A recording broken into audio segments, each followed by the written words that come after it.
Sir प्रणाम, मैं हूं हिमांशु द्विवेदी और स्वागत है आपका हमारी खास पेशकश चर्चा में। जब हम स्कूल में पढ़ते थे ना तो एक श्लोक पढ़ाया जाता था। उस श्लोक में कहा जाता था कि विद्या ददाति विनयम विनया ददाति पात्रत्वम पात्रत्वा धर्मापनोति धनात् धर्म तथा सुख। अर्थात विद्या से विनय की प्राप्ति होती है और विनय से पात्रता की प्राप्ति होती है। बाकी को जाने दीजिए। ये दो सुभाषित जो हैं वो भारतीय सभ्यता संस्कृति के आधारभूत स्तंभ हैं। विद्या का महत्व है और विद्या का महत्व इसलिए क्योंकि विद्या से व्यक्ति विनम्र होता है और विनम्र होने के साथ में उसमें पात्रता आती है। दूसरा, हमारी संस्कृति में कलिकाल में सत्संग की सर्वाधिक महिमा बताई गई। संतों के आश्रय में आपको शांति भी प्राप्त होगी और जीवन की सार्थकता का संदेश भी प्राप्त होगा। भारतीय जीवन इसी के इर्द गिर्द चला आ रहा है। पर यह क्या दृश्य आ रहा है? जिन संतों के द्वारा व्यासपीठ पर बैठकर आम व्यक्ति को, आम मनुष्य को यह संदेश दिया जाता है कि आप काम से परे रहें, क्रोध से परे रहें, जीवन में शांति रखें, जीवन में संयम रखें, दूसरों के प्रति बैर भाव ना रखें, कटुता ना रखें, द्वेष ना रखें। ऐसे उपदेश देने वाले कथावाचक एक दूसरे के प्रति जिस प्रकार की शब्दावली का प्रयोग कर रहे हैं और एक दूसरे को सीधे शब्दों में कहें तो मूर्ख साबित करने की कोशिश कर रहे हैं, तो यह देखकर बड़ा अचंभा होता है। आज हमारा चर्चा का विषय यही है, कसौटी पर ज्ञान, संतों में घमासान। अलग अलग संदर्भ अतीत में आते रहे हैं। कई कथावाचकों द्वारा व्यासपीठ से दिए जा रहे संदेशों पर तो टीवी चैनलों पर बहस चल रही है, पर हम जिस पर बात करने जा रहे हैं वो बड़े दुखी मन के साथ करने जा रहे हैं। एक संत है रामभद्राचार्य जी, अतिशय विद्वान। वह आंखों से देख नहीं सकते लेकिन उनकी विद्वता के सभी कायल हैं। उनके मुंह से श्लोक ऐसे झरते हैं जैसे किसी नदी से पानी बहता है। जिन सूक्तियों में वो बात करते हैं उससे भी उनकी विद्वता का बोध होता है। ज्ञान के अनुपम सागर हैं रामभद्राचार्य जी महाराज। और दूसरी तरफ कौन है? स्वामी प्रेमानंद जी। लाखों करोड़ों लोग उनकी और बड़ी उम्मीद के साथ निहारते हैं। वह रात में जब पदयात्रा पर निकलते हैं वृंदावन की गलियों में, तो जिन रास्ते से वो गुजरते हैं उसकी चरण धूलि को माथे पर लगाने से लोग अपने जीवन को सार्थक मान लेते हैं। उनके दर्शन करने के लिए हजारों लोग रोज वृंदावन की गलियों में खड़े दिखाई देते हैं रात की। ऐसे दो अतिशय विद्वान के संदर्भ में जिस प्रकार का दृश्य उत्पन्न हुआ है वो मन को पीड़ा पहुंचा रहा है। रामभद्राचार्य जी कहीं बात कर रहे थे, बात करते करते उन्होंने स्वामी प्रेमानंद जी की योग्यता और विद्वता पर सवाल उठा दिया। आता ही क्या है? संस्कृत का एक शब्द बोलकर दिखाते। मैं जो श्लोक बोलता हूं उसका अर्थ बता दे, मैं चमत्कारी मान लूंगा। हमारे पुराणों में कई कथाएं हैं जो नारद, देवर्षि नारद, नारायण के सबसे बड़े भक्त माने जाते हैं। उन्हें भी जब अपनी भक्ति पर अभिमान हो गया तो भगवान ने उनका गर्व चूर करने के लिए भी लीला रच दी थी। इस कथा को जनसाधारण तक पहुंचाने वाले ये धर्माचार्य किस प्रकार की भाषा के साथ बात कर रहे हैं, हम इसी पर बात करेंगे। हमारे साथ इस गंभीर विमर्श का हिस्सा बनने के लिए दो खास मेहमान जुड़ रहे हैं। हमारे साथ आचार्य दिनेश होलाहरी महाराज जी हैं, अध्यक्ष हैं श्री कृष्ण जन्मभूमि संघर्ष न्यास के, वह हमारे साथ जुड़ रहे हैं। और हमारे साथ महंत दिव्य जीवनदास जी हैं, दिगंबर अखाड़ा चित्रकूट से। आप दोनों मनीषियों का स्वागत है। चर्चा की शुरुआत आचार्य दिनेश जी से करते हैं और दिनेश जी आपसे ही जानने की कोशिश करते हैं। हमारे यहां तो भक्ति के महत्व को ही सर्वाधिक बताया गया है। एक अनपढ़ की भक्ति पर भी भगवान रीझ जाते हैं, ऐसी कथाएं हमारे पुराणों में वर्णित है। और ये धर्माचार्य ही पीढ़ी दर पीढ़ी इसको हस्तांतरित करते आ रहे हैं। ये धर्माचार्य एक दूसरे की योग्यता, क्षमता के संदर्भ में ये किस प्रकार की बयानबाजी कर रहे हैं, क्या संदेश दे रहे हैं समाज को? थोड़ा रोशनी देंगे? देखिए, ये ब्रजभूमि गोलोक भूमि है। यहाँ भगवान श्री कृष्ण ने रासलीला की गोपियों के साथ में महाराज किया। तो जब उद्धव जी कृष्ण भगवान से कह के आए थे कि मैं गोपियों को समझा दूंगा और 3 दिन में वापस आ जाऊंगा, तो वो गोपियों को समझाने आए ब्रजभूमि में। तो जब राधे रानी से मिले, गोपियों से मिले, तो उदो अपना ज्ञान का अहंकार खो बैठे यहाँ। उनको भी बड़ा ज्ञान का अहंकार था। तो ऐसे ही राम भद्राचार्य महाराज जी को ज्ञान का अहंकार हो गया है, क्योंकि कभी उन्होंने किसी से साक्षात तो किया नहीं। किसी मंच पर साक्षात करते तब वो जगत गुरु बनते, तब पता चलती कि विद्वान क्या होते हैं। अब हम मानते हैं वो विद्वान है, लेकिन उनसे भी बड़े बड़े विद्वान चित्रकूट में, अयोध्या में, वृंदावन में विराजमान है। और उन्होंने महाराज जी प्रेमानंद जी के बारे में जो बयान दिया है, वो उनको नीचा दिखाने के लिए दिया है कि सबसे बड़ा मैं हूं। पहले उन्होंने तुलसीदास जी पर दिया था, हनुमान चालीसा के बारे में दिया था, शंकराचार्य जी पर दिया था। तो वो तो बार बार कहते रहते हैं कि मुझसे बड़ा ना तो कोई ज्ञानी है इस संसार में, ना कोई विद्वान है, ना उनसे बराबर कोई पढ़ा लिखा है। वो पहले भी कई बार इस प्रकार का बयान देते हैं जैसे कोई अहंकारी पुरुष बयान देता है, वही उनकी भाषा होती है।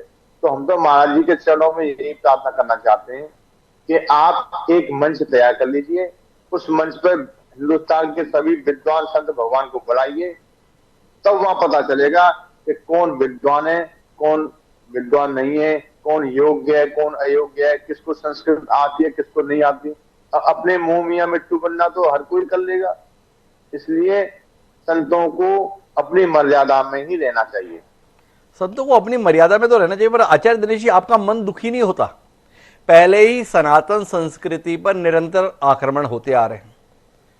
हम विधर्मियों के संदर्भ में इस बात को लेकर परेशान रहे, पर अब हमारे बीच में ही जिनके और समाज बड़े सम्मान के साथ देखता है, वही एक दूसरे को लांछित करने पर उतारू हो रहे हैं। क्या कहते हैं आप? आज हम राम भद्राचार्य जी की बात करें, इस पे आपत्ति है, पर एक और संत हैं, कथावाचक है, पंडित प्रदीप मिश्रा, उनके संदर्भ में प्रेमानंद जी कुपित हो गए थे। उन्होंने, प्रेमानंद जी ने प्रदीप मिश्रा जी को मूर्ख करार दिया था। ये धर्माचार्य समाज का अज्ञान मिटाने के स्थान पर एक दूसरे को इतना अज्ञानी बताने के लिए प्रयत्नशील क्यों हैं? जहां धर्म को व्यापार से जोड़ देंगे तो वहां दिक्कत होगी। हम ये लोग संत भगवान कहते हैं कि माया मोह से दूर रहो, और खुद माया मोह में डूबे हुए हैं। अरे आपने अपने भतीजे को उत्तराधिकारी बना दिया, क्या इस संसार में और कोई योग्य संत नहीं मिले आपको जो पूरा राजपाट, अपनी गद्दी अपने भतीजे को दे दी? तो जब माया मोह आ जाता है ना, वहां ऐसी दिक्कत आती है। जिस माया मोह से निकले उसी माया मोह में दोबारा बड़ी सुंदर बात कही आचार्य दिनेश जी ने। पूरे समाज को शिक्षा देते रहे माया मोह से उभरने की, और देखते देखते खुद ही माया मोह के फेर में आ गए। हमारे साथ में महंत दिव्य जीवन दास जी हैं, उनकी दृष्टि क्या कहती है? दो चीजें समझना चाहते हैं जीवन दास जी। ये एक दूसरे को छोटा बताने की होड़ है या खुद को छोटा साबित करने की होड़? पहला तो आपसे ये जानना है। और दूसरा एक बात ये जाननी है कि बड़ा कौन है? जिसने शास्त्र ज्यादा पढ़ लिए वो बड़ा है, या जो प्रभु की भक्ति में अपने आप को समर्पित किया हुआ है वो बड़ा है? थोड़ा इसके संदर्भ में महेंद्र जी मार्ग प्रशस्त कीजिए ना। जी,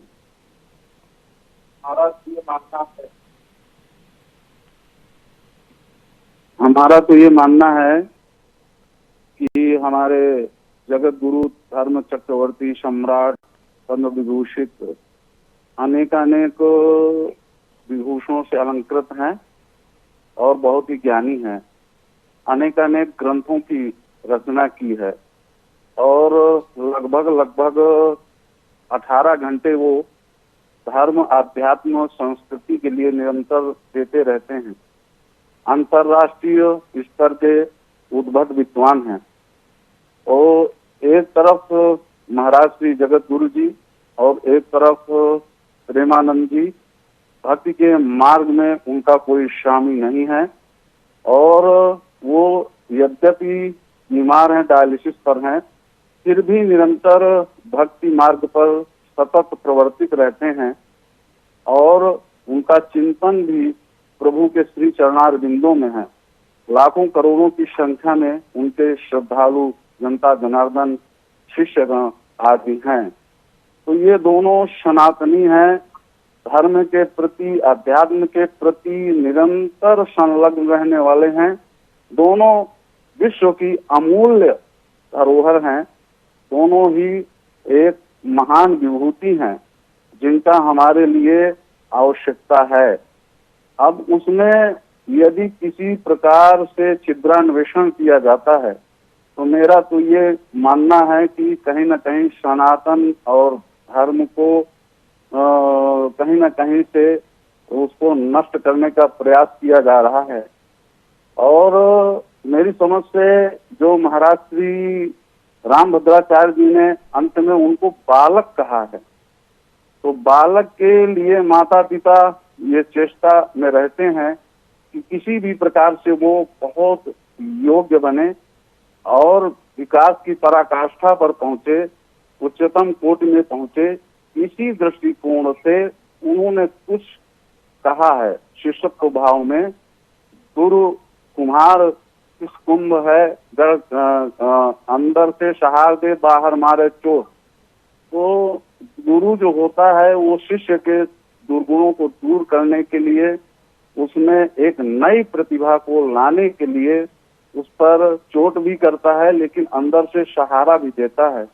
तो ये इस प्रकार से बाद में उन्होंने ये भी कहा है कि जब भी वो पधारेंगे मैं उन्हें आशीर्वाद भी दूंगा। तो इसको ज्यादा जो है बहुत ज्यादा सनातन धर्म और उनके इन बातों को ज्यादा ग्राह्य नहीं करना चाहिए, उसको दूसरे दृष्टिकोण से लेना चाहिए। दृष्टिकोण ये देखिए, आप समझाने की कोशिश कर रहे हैं महाराज जी, वो तो अच्छी बात है, पर आप तो मेरे बच्चे हो, ये एक भाव होता है, और तुम अभी बच्चे हो, ये एक भाव होता है। माननीय रामभद्राचार्य जी प्रेमानंद जी के संदर्भ में जब ये कह रहे हैं कि उनकी लोकप्रियता क्षणभंगुर है, तो तुम अभी बच्चे हो, ये वाला भाव ही प्रकट हुआ, ऐसा समाज को बोध हुआ। क्या आप नहीं मानते कि जिस संत समाज की जिम्मेदारी है सनातन संस्कृति को बाहरी आघातों से बचाने की, वो स्वयं आपस में एक दूसरे को निपटाने में लगे हैं। रामभद्राचार्य जी प्रेमानंद जी महाराज के लिए बोल रहे हैं। पंडित प्रदीप मिश्रा ने पिछले कुछ समय में जिस प्रकार की लोकप्रियता हासिल की है, शिव पुराण को वो गांव गांव गली गली घर घर लेकर गए हैं, उनके संदर्भ में प्रेमानंद जी कुपित होकर टिप्पणियां कर दी है। अविवेकता शरणानंद शंकराचार्य हैं, निश्चलानंद जी शंकराचार्य हैं, दोनों शंकराचार्य का परस्पर संघर्ष भी हमने अतीत में देखा। ये चल क्या रहा है सनातन धर्म के अंतर्गत? जी, ऐसा नहीं होना चाहिए, क्योंकि हमारा धर्म, हमारी संस्कृति, हमारे अध्यात्म ने अनेक देश विश्व पटल से मिट गए, लेकिन हमारे आध्यात्म धर्म और संस्कृति ही इसके बहुत बड़े प्रहरी हैं, निरंतर उसके लिए प्रयत्नशील हैं। और किसी भी प्रकार का यदि मन स्थिति व्यक्ति की बदलती रहती हो सकता है क्षण मात्र के लिए, लेकिन उन्होंने अगले ही पल उनको बालक दर्शाया है, अपना शिष्य बताया है। तो ऐसी बातों को ज्यादा जो है अंतर मन में लेना नहीं चाहिए, क्योंकि इससे निश्चित रूप से धर्म, अध्यात्म और संस्कृति सनातन को कहीं न कहीं से क्षति पहुंचेगी। और इस क्षति को रोकने के लिए और अपने देश के की रक्षा के लिए हम लोगों के लिए यह अनिवार्य दशा है कि दोनों महान विभूतियों का यह जो है वाक युद्ध, यद्यपि प्रेमानंद जी ने अभी तक कोई ऐसा इस प्रकार का कोई बयान नहीं दिया है, कोई भी बात उन्होंने नहीं की है, महान है। तो इस प्रकार की जो वाद विवाद की स्थिति चल रही है उसको शांत करना चाहिए, जिससे कि हमारी धर्म और संस्कृति अध्यात्म की कहीं से भी क्षति न हो पाए, कहीं से भी क्षति न हो। मैं तो दिव्य जीवन दास जी लगातार कह रहे हैं रुकना चाहिए। पर आचार्य दिनेश जी, ये सूक्ति कितनी फलीभूत होती दिख रही है। पर उपदेश कुशल बहु तेरे, दूसरों को उपदेश देना बड़ा आसान है। व्यास गद्दी पर आसीन होकर क्रोध नहीं होना चाहिए, दूसरे का सम्मान होना चाहिए, ईर्ष्या नहीं होनी चाहिए। क्या आप महसूस नहीं करते हैं कि दरअसल धर्माचार्यों में एक दूसरे की प्रतिष्ठा, प्रसिद्धि को देखकर ईर्ष्या भावना आ गई है? मैं इतना विद्वान, पर भीड़ उनकी प्रतिष्ठान पर, मैं इतना विद्वान, पर कथा में भीड़ उनके आयोजन में। क्या आप नहीं मानते हैं कि ये जो धर्माचार्य हैं दरअसल असुरक्षा बोध से ग्रसित हो गए, सनातन धर्म की चिंता छोड़ अपने अस्तित्व की चिंता से जूझ रहे हैं, इसलिए इस प्रकार के शब्द निकल रहे हैं, इस प्रकार की टिप्पणियां हो रही हैं, इस प्रकार का दृश्य बन रहा है? देखिए, यही संत भगवान कहते हैं, जब माया आ जाती है ना, तो माया से बुद्धि दिग्भ्रमित हो जाती है। हमारे ब्रजभूमि में कम से कम 1100 संत तो ऐसे हैं जो 8x8 की कोठरी में रहकर भजन करते हैं, और इतना भजन करते हैं, इतना भजन करते हैं कि 20-20 घंटे उनको भजन करते हो जाती है, और उन पर माया का प्रभाव नहीं है। तो वो हम उनसे पूछते हैं ना कि महाराज जी, प्रेमानंद महाराज जी कैसे हैं, राजदास महाराज जी कैसे हैं, तो वो कहते हैं हमसे बहुत अच्छे हैं, हमसे बहुत अच्छे हैं। तो उन पर माया का प्रकोप नहीं है, माया का प्रभाव नहीं है। तो जो संत रात दिन भजन करते हैं और छोटी छोटी कोठरियों में रह रहे हैं, उनके पास एक बर्तन है, वो भी टिफिन छोटा सा, उसमें माधुकी मांग कर खाते हैं और रात दिन भजन करते हैं। उनको दुनियादारी से कोई मतलब नहीं, वो मीडिया से भी दूर रहते हैं, कैमरा से भी दूर रहते हैं। तो ऐसे संतों की वजह से ये पृथ्वी टिकी हुई है। वो संत रात दिन भजन करते हैं, हम तो उन्हीं को अच्छे संत मानते हैं जो माया मोह से दूर हैं। और जिन्होंने महल खड़े कर लिए, जो दिन भर माया मोह में लगे हुए हैं, दिन भर उद्योगपतियों में घिरे हुए हैं, तो वो माया उन पर प्रभाव डाल देती है। तब वो अपने आप को बड़ा समझते हैं, सबको छोटा समझते हैं। हम तो यही समझते हैं कि माया का प्रभाव है। तो कुल मिला के माया से बचने के लिए उपदेश व्यास गद्दी से दिए जा रहे थे, और उपदेश देते देते वो कब माया के फेर में आ गए पता नहीं चल रहा है। समाधान क्या है? आखिरी बातचीत के लिए महेंद्र दिव्य जीवन दास जी के पास चलते हैं, और महेंद्र जी आपसे ही जानते हैं, आचार्य दिनेश जी का कहना है ये सारे संत जो हैं या कथावाचक माया के फेर में आ गए हैं। माया केवल धन के संदर्भ में नहीं है, प्रतिष्ठा, प्रसिद्धि, यश, वैभव, इसकी लालसा भी तो कुल मिला के माया है। जिन्हें माया से आम आदमी को बचाना था, वो विशिष्ट जन खुद माया के फेर में। कैसे बचें, यह भी और हम भी? माया तो सभी के को प्रेरित करती है, सभी को आकर्षित करती है, लेकिन जो महान पुरुष होते हैं उनके अंतः में माया का, जिनके अंतः में प्रभु का वास होता है, उनके ऊपर माया का प्रभाव कदाचित नहीं हो सकता है। कदाचित कुछ बातों को लेकर के कुछ समय के लिए मन स्थितियां निरंतर परिवर्तित होती रहती हैं। हो सकता है किसी कारणवश उन्होंने ऐसा कहा हो, लेकिन अंत में जो उन्होंने बालक कह दिया, तो उससे मेरी समझ से एक स्नेहपूर्ण, एक पारस्परिक संबंध प्रदर्शित होता है, और उस संबंध में व्यक्ति निश्चित रूप से कुछ न कुछ राय दे सकता है और कुछ न कुछ उनको बता सकता है, कह सकता है। अच्छा, एक बात बताइए महेंद्र जी, ये भी एक किस्म का अहंकार नहीं है? स्वामी प्रेमानंद जी भक्ति के माध्यम से समाज में पूजनीय हो गए। स्वामी प्रेमानंद जी अगर बोले कि रामभद्राचार्य जी मेरे पिता समान है, ये तो समझ में आती है, पर इसमें एक अपने आप में अभिमान नहीं है कि ये तो मेरे पुत्र समान है। क्या कहते हैं आप? नहीं, प्रेमानंद जी ने तो एक अथाह है, वो भी समुद्र के समान है। उन्होंने अभी तक ऐसा कोई भी टीका टिप्पणी इस संबंध में नहीं दी है, और मेरी समझ से मौनम स्वीकृत लक्षणम, तो निश्चित रूप से कहीं न कहीं उनके अंदर भी एक सनातन धर्म, एक गुरु के प्रति स्नेह है, लगाव है, और उनकी शिक्षा को निश्चित रूप से वो दूसरे रूप में न ले करके ग्राह्य करेंगे। इसमें संदेह नहीं है। और यदि ऐसा कुछ उनके मन स्थिति में है तो निश्चित रूप से महाराज श्री ने रामभद्राचार्य जी ने भी उनको आमंत्रित किया है, वो मेरे पास आए, उनका स्वागत है। और यदि उनको ऐसी टिप्पणी कहीं से अभद्र लगी हो, उनको कहीं न ठीक लगी हो, तो मैं उनका आदर करके, सम्मान करके और क्षमा याचना भी कर सकता हूँ, जिससे कि किसी भी प्रकार से सनातन धर्म, अध्यात्म और संस्कृति को नुकसान न पहुंचे, देश को, राष्ट्र को क्षति न हो, ना पहुंचे। महेंद्र दिव्य जीवन दास जी ने अपनी तरफ से खेद जता दिया। तो आचार्य दिनेश जी कोई हस्तक्षेप करना चाह रहे हैं, संक्षिप्त में आचार्य दिनेश जी का हस्तक्षेप सुनते हैं। जी आचार्य जी। मैं एक आपके चैनल के माध्यम से एक निवेदन करना चाहता हूं कि हम जैसे अज्ञानी व्यक्ति आज उस संत को बड़ा समझते हैं जिनके यहाँ प्रधानमंत्री, मुख्यमंत्री आते हैं, जिनके यहाँ बड़े बड़े मंत्री आते हैं। लेकिन मैं आपको एक उदाहरण देना चाहता हूं। अभी मथुरा में हमारे मुख्यमंत्री आए थे, तो एक संत ऐसे भी हैं, उन्होंने मिलने से मना कर दिया।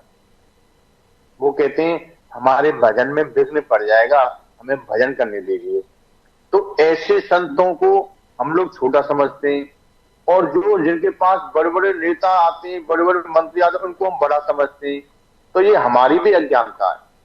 हम उनको बड़ा समझना चाहिए जो सबसे ज्यादा भगवान का भजन करते हैं, सबसे ज्यादा भगवान के ध्यान में खोए रहते हैं, उनको बड़ा समझना चाहिए। उनको बड़ा समझना चाहिए। कुल मिला के हमारी पौराणिक कथाएं तो बोध ही ये कराती हैं, जो भगवान की भक्ति में अपने आप को समर्पित कर दे, सच मायनों में बड़ा तो भगवान की नजर में वही है। जो कुछ ग्रंथ पढ़ लेने के कारण अपने आप को विद्वान समझ बैठा है, तो उसके संदर्भ में केवल सहानुभूति होनी चाहिए। आम व्यक्ति इन कथावाचकों को या व्यासपीठ पर बैठे हुए इन विद्वानों को बड़ी उम्मीद भरी निगाहों से देखता है। व्यासपीठ पर बैठकर जीवन में जिस सदाचरण की शिक्षा, जिस संयम की शिक्षा ये कथावाचक देते हैं, व्यासपीठ से उतरते ही अपने जीवन में उस संदेश को पालन करने को लेकर संकोच क्यों करते हैं? ये सवाल जहन में आता है। इसका उत्तर मिलना चाहिए। और इन धर्माचार्यों के आचरण से भी समाज प्रेरित हो, ऐसी मिसाल बननी चाहिए। आप दोनों महानुभावों का बहुत बहुत धन्यवाद हमारे साथ इस धर्म चर्चा का हिस्सा बनने के लिए। आज के इस कार्यक्रम में इतना ही। कल फिर मिलेंगे। मुझे दीजिए इजाजत। सदा प्रणाम।